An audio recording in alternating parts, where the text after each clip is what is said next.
Bueno, muy felices nuevamente en Reloj de Arena, un centro que se ha especializado en atender pacientes con enfermedades neurodegenerativas. Ya este año vamos a cumplir 25 años y de esos 25 años, entonces ya son 12 años donde hemos estudiado muchísimo, trabajado de una manera grupal con muchísimos profesionales para lograr tener experiencia y experticia en el manejo de pacientes con enfermedades neurodegenerativas y secuelas de enfermedades neurológicas.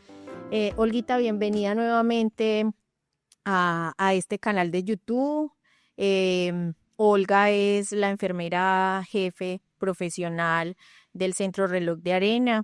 Em, Sabemos que esta es una estrategia precisamente para ayudarle a las familias que están afuera, que tienen un paciente enfermo, que están luchando todos los días por cuidar mejor, pero no tienen las herramientas y tampoco tienen el conocimiento para atender este tipo de pacientes. Entonces, darles la bienvenida nuevamente. Vamos a hacer temporada nueva de videos con muchísimos temas muy interesantes que nos van a servir muchísimo a nosotros acá en Reloj de Arena, pero también a las familias que nos ven y a los profesionales que también nos siguen en la página. Bienvenida, Olguita, otra vez. Muchísimas gracias. ¿Cómo estás? Qué placer, como siempre, estar compartiendo en estos espacios que nos permiten crecer de manera personal, que nos permiten crecer de manera profesional y además que nos permiten compartir con los demás que viven situaciones similares para hacer cada vez el cuidado más ameno, más agradable y menos traumático. Sí, contarles que Olga pues lleva 20 años de experiencia o más como enfermera jefe de nuestra alma mater Universidad de Antioquia y es especialista en cuidados paliativos y especialista también en manejo de personas con enfermedades neurodegenerativas que desencadenan en un síndrome demencial mayor. Y para las personas que no saben qué es síndrome demencial mayor, es lo que coloquialmente decimos una demencia. Olga lleva con Reloj de Arena 9 años. Hemos crecido muchísimo desde la parte intelectual y académica, porque pues la intención es todos los días aprender de la experiencia de lo que nos toca vivir en Reloj de Arena.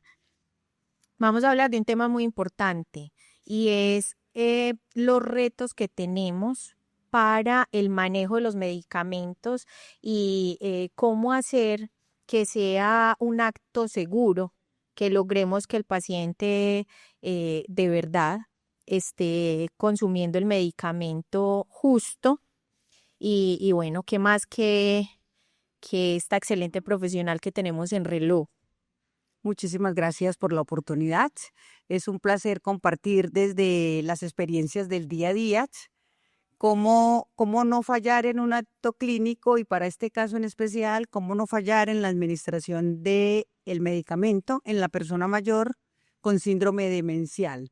Un acto que aparentemente puede ser muy rutinario, que podemos practicar todos los días, varias veces al día, pero que si en el contexto de la persona mayor con síndrome demencial se convierte en un acto totalmente de una gran responsabilidad, porque cuando hablamos de la persona mayor con esta característica, nos enfrentamos al reto no solo cuando hablamos de fallo en temas de incumplimiento de los correctos, sino que además de ello debemos tener para ese preciso instante un sentido de humanidad, porque cuando hacemos las actividades del quehacer diario, que aparentemente son rutinarios, sin sentido humano, esto se convierte en una mecanización y esto puede ser para este contexto de estas personas algo muy dañino.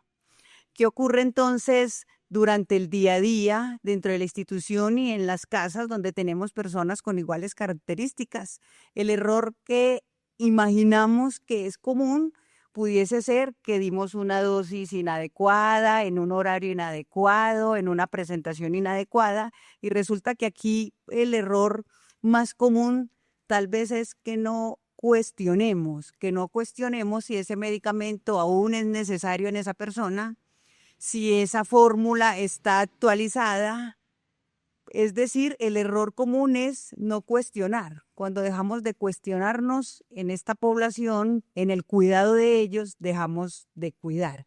Entonces, en el día a día se nos van presentando situaciones y debemos antes de la administración del medicamento, realizar previas preguntas que nos lleven a disminuir esos errores, no el de los 11 correctos, esos otros errores que son si lo requiere aún, si es en la frecuencia que está indicado, si ya se verificó si aún se necesita y si estamos administrando este medicamento para controlar un síntoma o para garantizar calidad de vida, que es a lo que le apuntamos en esta población, a garantizar calidad de vida. Entonces, en ese primer bloque de lo que debemos tener en cuenta durante la administración del medicamento es no quedarnos en el simple acto clínico, sino irnos también a esa profundización humana, a esa profundización de responsabilidad y de la actividad que estoy realizando. Las preguntas previas, luego de hacer la verificación de por qué lo estamos administrando, es si el paciente o la persona está somnolienta en relación a lo basal que le conocemos, si la persona está con dificultades para tragar, si está en un evento de agitación o de confusión, si en esos momentos la persona está con aumento de comportamientos o conductas disruptivas para yo hacerle el abordaje. También debo tener en cuenta, luego de la administración del medicamento, que es otra tarea porque nosotros no solamente vamos y damos la pastilla, el jarabe, nosotros además de eso estamos interviniendo un cerebro vulnerable, un cuerpo frágil, estamos interviniendo una persona que puede en dicho momento no comprender la acción que yo voy a realizar y eso le genere mayor confusión o le genere mayor irritabilidad y se convierta en este momento en algo que debería ser beneficioso, María, en algo muy traumático y favorecer que en vez de calidad de vida generemos mayor deterioro en él. Aquí el tema es que son muchísimos conceptos. Pongámonos en el lugar de la familia que tiene un paciente con una demencia frontotemporal, que es una de las demencias más difíciles de manejar, y que ese cuidador pues no sabe del tema de cómo cuidar y precisamente cómo suministrar el medicamento, que no tiene las herramientas, que está abrumado porque no le recibió el medicamento. Em, cuando hablabas en acto de humanizar, ¿a qué te refieres específicamente?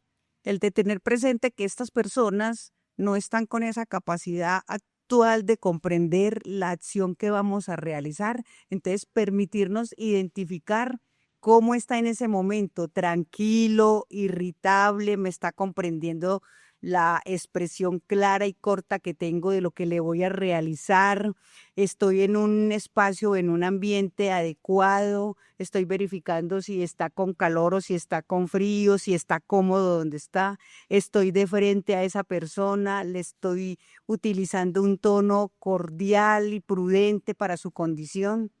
Entonces eso de humano, porque no solo en la administración de la pastilla como acto de entregarle, de llevarle a la boca, es de todo ese contexto que hay alrededor y que le va a generar a él tranquilidad. Porque recordemos que lo que nosotros consideramos cuidado y ayuda como profesionales y como cuidadores informales, los que estamos en casa, para ellos puede ser una total amenaza.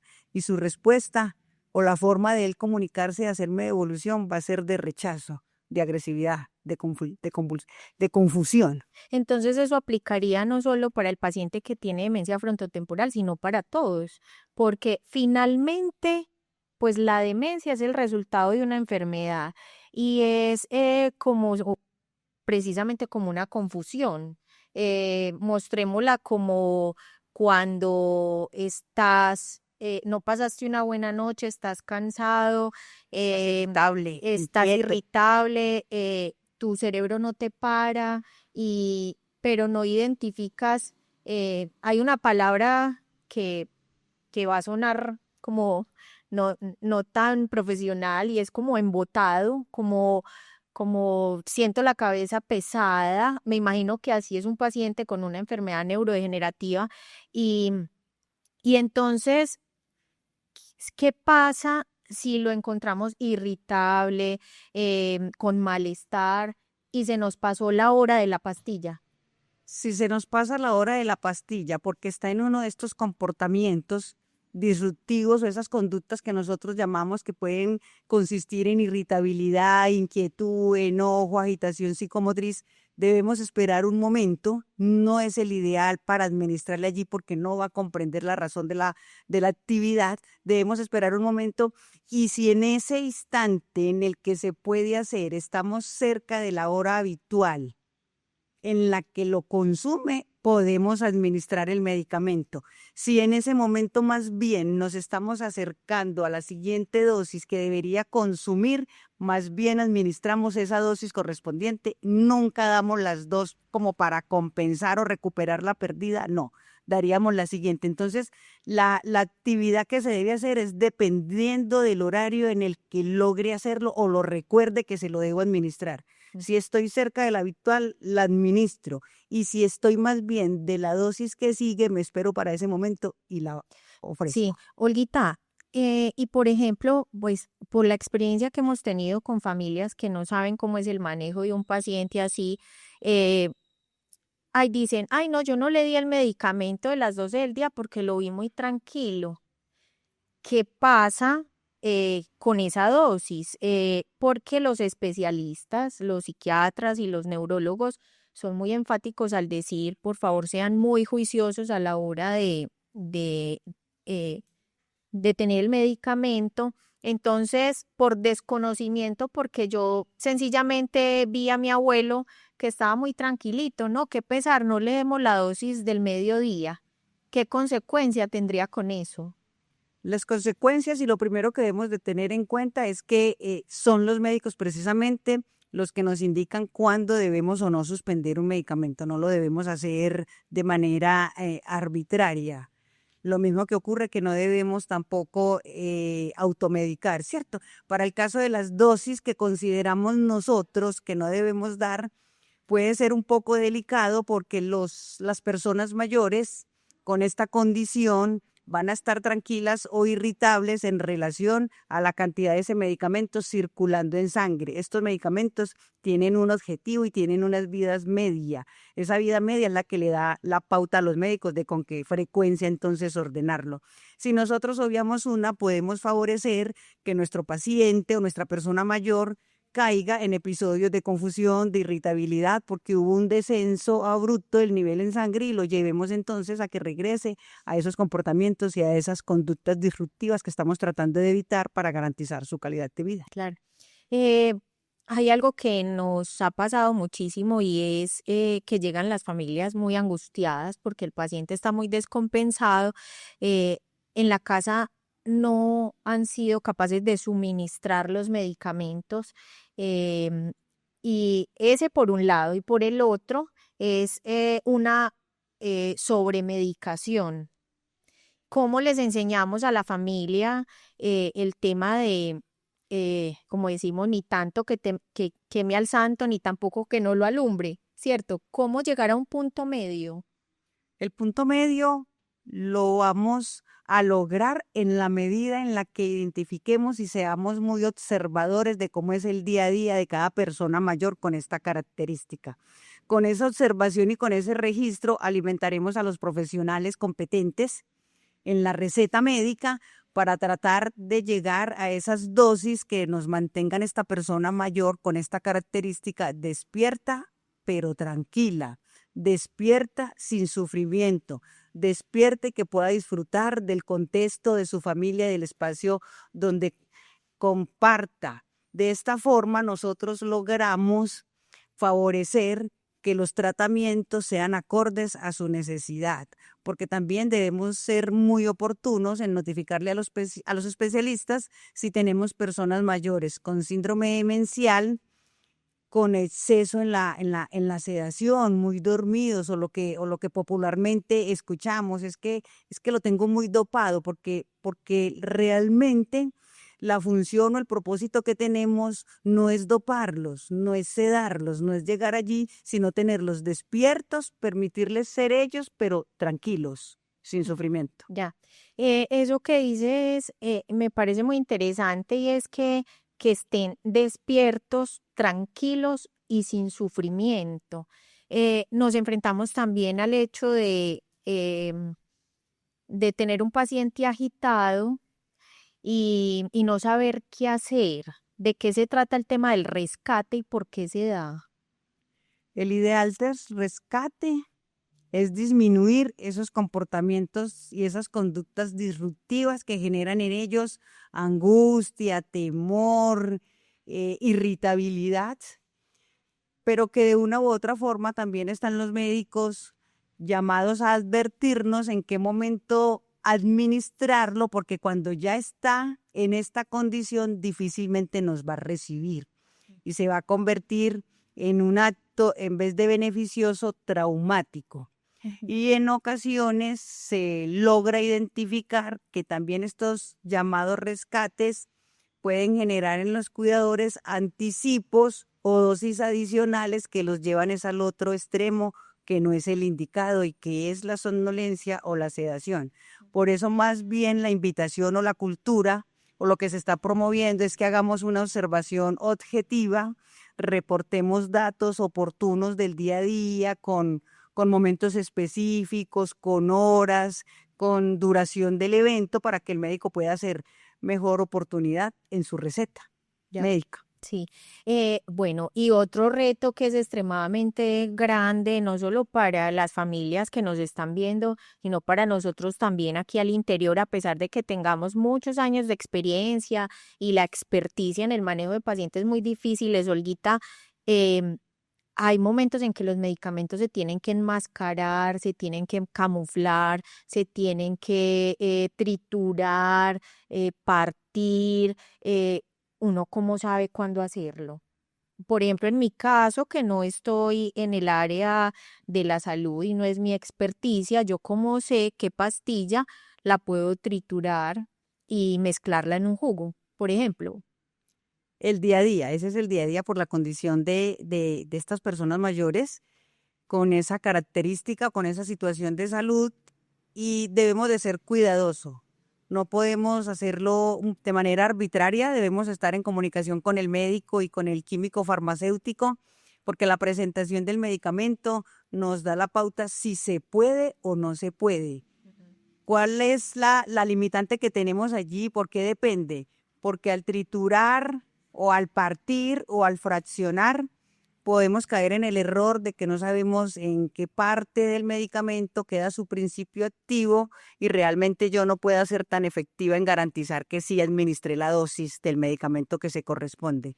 Entonces, la idea a grandes rasgos es más bien conversarlo con el médico luego de que expresemos cuál es la situación que se nos presenta al administrarlo y de esta forma proceder, porque no toda la tableta, no toda la pastilla, si no tiene ranura, pues no pudiésemos fraccionarla, no podemos partirla, no todos los medicamentos puedo yo triturarlos, depende su presentación, pues algunos tienen cubierta entérica y precisamente lo que pretendemos con ella es que se consuma completo, íntegro como viene.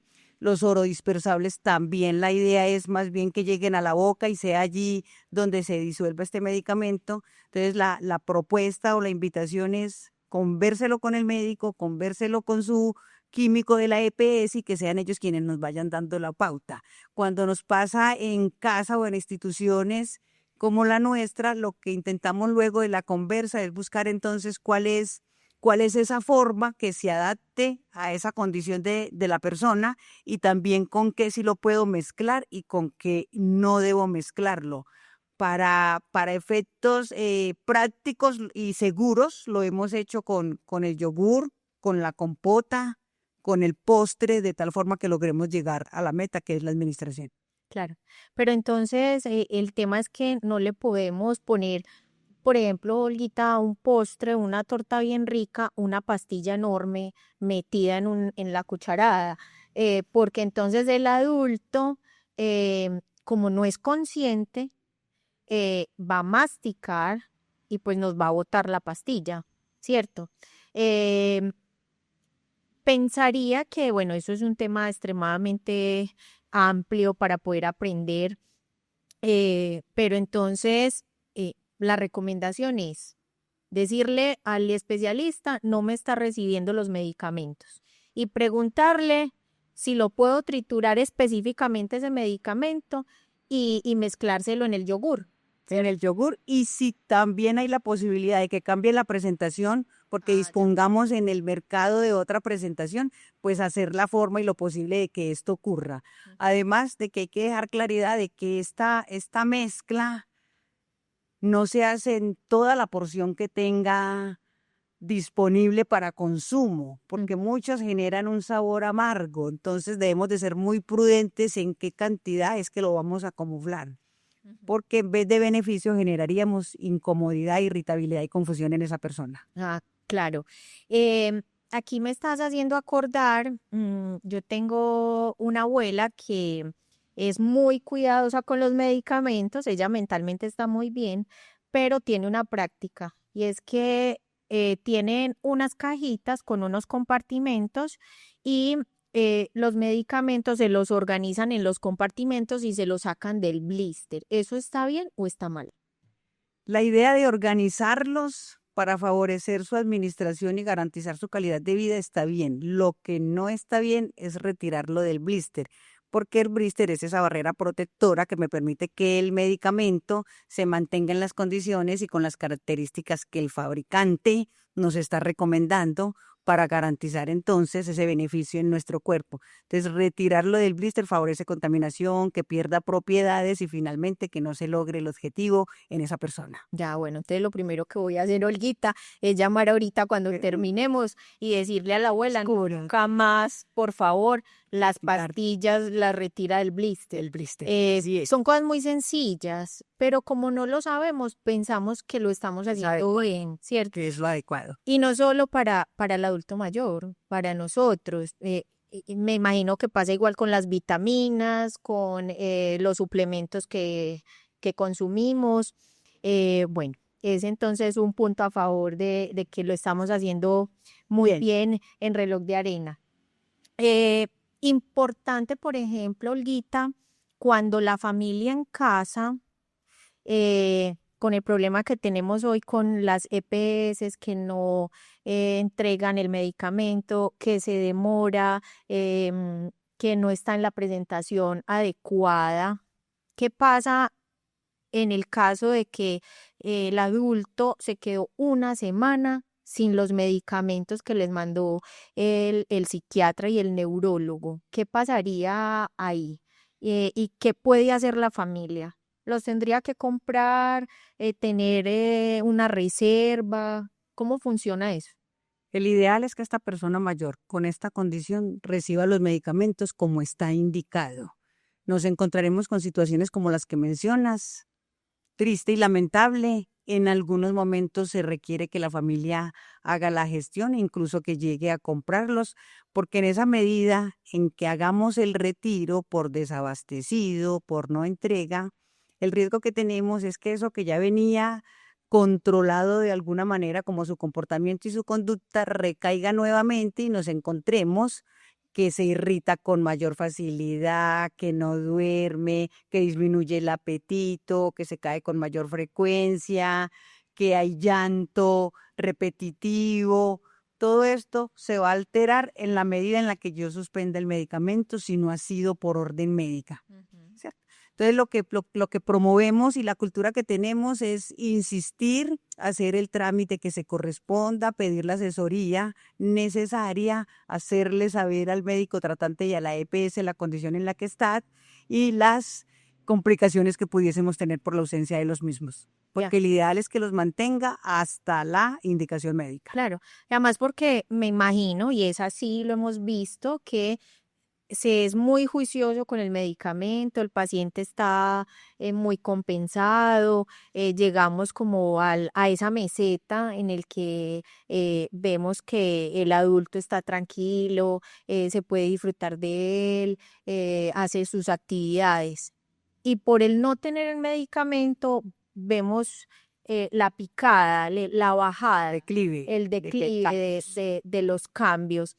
Esos son unos síntomas psicológicos y psiquiátricos de la enfermedad también muy difíciles de manejar, que en realidad la persona que está en casa cuidando va a llegar un momento en que se va a reventar.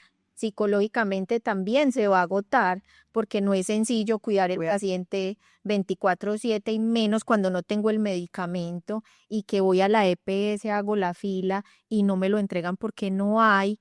em, y claro, pues también es difícil ir donde el especialista a decirle, venga, no hay el medicamento, es muy difícil conseguir la cita.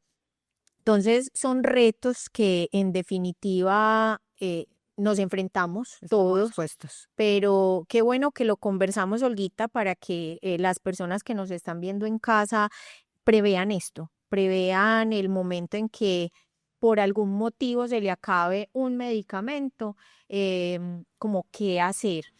Hay algo que es importante, Olguita, ¿qué pasa si se te cae la pastilla o el adulto te la tira o te la escupe? ¿Le puedes dar otra dosis o ya te tienes que quedar sin esa dosis? Si ya garanticé por la observación en la que estaba que no hizo el consumo de la medicación, debo recuperarla, esperarme un momento que esté tranquilo, sin angustias, sin miedo, relajado y volverme a acercar a hacer la administración, porque el comportamiento que se presentó frente a la misma, debo de buscar cuál es la causa, debo de hacer una observación detallada, continuar y regresarme a conseguir la dosis que aún no he logrado administrar y buscarme el momento preciso para hacerlo, porque no lo puedo dejar sin ello. Porque eso me va a generar que entonces el nivel del medicamento en sangre disminuya y que ese comportamiento que acabo de observar se haga repetitivo. Ya, ¿Listo? bueno, no, súper interesante. ¿Qué recomendaciones le darías a ese cuidador que en este instante, primero, está cansado, segundo, no duerme bien, tercero, tiene que lidiar con la tarea de darle el medicamento? em, ¿Cómo hacer para que se llene de paciencia? Dale algún consejo. Es un reto. Cuidar de una persona mayor con síndrome demencial es un total reto, es una actividad exigente, requiere de toda nuestra paciencia, requiere que seamos capaces de pedir ayuda en el momento que se considere. Pedir ayuda no es sinónimo de debilidad ni de que no sé, sino pedir ayuda es sinónimo de ser responsable del cuidado del otro. En la medida en que me cuide, voy a cuidar a los demás. En la medida en que me oxigene, voy a tener mayor disponibilidad para comprender el comportamiento del otro. En la medida en la que yo haga mis actividades de disfrute, voy a tener mayor satisfacción del quehacer diario con esta otra persona. De lo contrario, podemos llegar no a uno solo como enfermo, sino a dos. A dos. Es una actividad que genera una gran satisfacción si la hacemos con ese amor. Habrá momentos de llanto que también los debemos de expresar, eso nos descarga y nos permite estar mucho mejor para el momento siguiente, pero también habrá momentos de alegría. Sabemos que cada día, un día a la vez, un momento a la vez, es una incertidumbre constante. Es una labor maravillosa estar cuando el otro más lo necesita y cuando no es capaz de hacer ni siquiera sus actividades propias y básicas, pero que con apoyo, con compañía, con paciencia, con amor, con insistir, podemos llevarla de una manera menos traumática. Pienso que cuidar de estas personas es un acto real de humanidad y es un acto de beneficio y de amor propio. Gracias, Olguita. Siempre es un placer hablar contigo. Cada vez que conversamos de temas, te aprendo muchísimo. Eres una excelente profesional que sabe mucho del tema de cómo manejar este tipo de pacientes. Yo te doy las gracias por estar en Reloj de Arena todos estos años y crecer juntos y juntas. Siempre será un placer tenerte en el canal para que las familias que nos ven puedan aprender un poquito más. En el próximo video vamos a hablar de un tema muy interesante, qué será esos retos que tenemos con las familias, que no es el reto de cuidar al paciente enfermo, sino el reto que está detrás del paciente y en la familia. Muchísimas gracias, esperamos que este video les haya gustado y que les sirva a ustedes los que están en casa.